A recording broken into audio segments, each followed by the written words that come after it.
สบายดีข้าพเจ้าชื่อไอลักษณ์น้องเด๋ชื่อหยังล่ะชื่อสุภาพรปัจจุบันน้องใช้โทรศัพท์บ่เป็นต้นเครือข่าย ETL M-Phone Unitel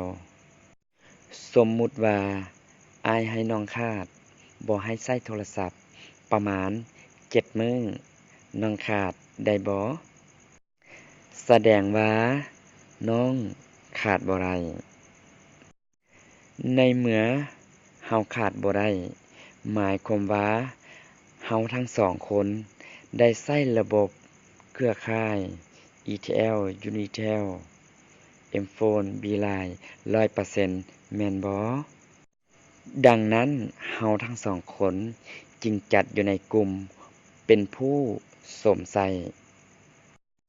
เชื่อบ่ว่าก่อนที่เฮาจะสวมใช้โทรศัพท์เฮาต้องได้ลงทุนซื้อโทรศัพท์อยู่ร้านค้าแม่นบ่เวลาเฮาซื้อโทรศัพท์ถามว่า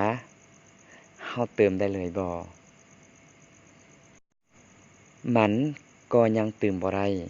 ต้องได้ซื้อซิม 10,000 กีบจากนั้นก็ซื้อบัตรเติม 10,000 กีบในระยะเวลาที่เฮาซื้อบัตรเติมนั้นเฮ็ดให้ร้านค้าได้ 7-8% สำหรับเฮาเดะได้หยังได้แต่ผู้สวมใช้แล้วเฮาก็บ่ได้ส่วนลดเฮาก็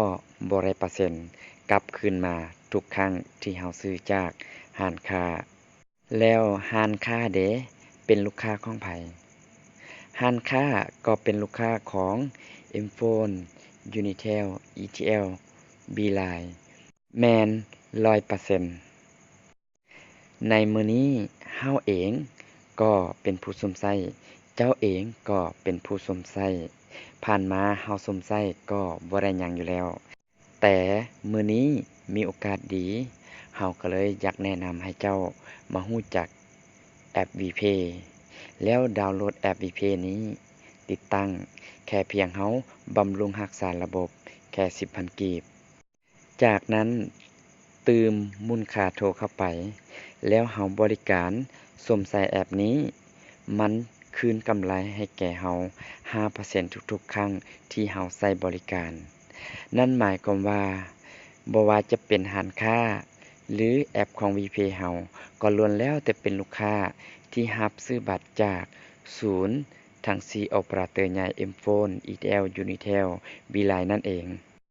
ในเมื่อเป็นแบบนี้เฮาสามารถเลือกจะเติมแบบเก่าหรือแบบใหม่ถ้าเจ้าเลือกแบบใหม่ขอแนะนำให้เจ้าดาวน์โหลดแอป VPay.la จากนั้นขายให้คนอื่นหรือตืมให้ตัวเองเฮาก็จะได้ส่วนลด 5% ทุกๆครั้งโอเคจับโทรศัพท์ขึ้นมาดาวน์โหลดแอปเลย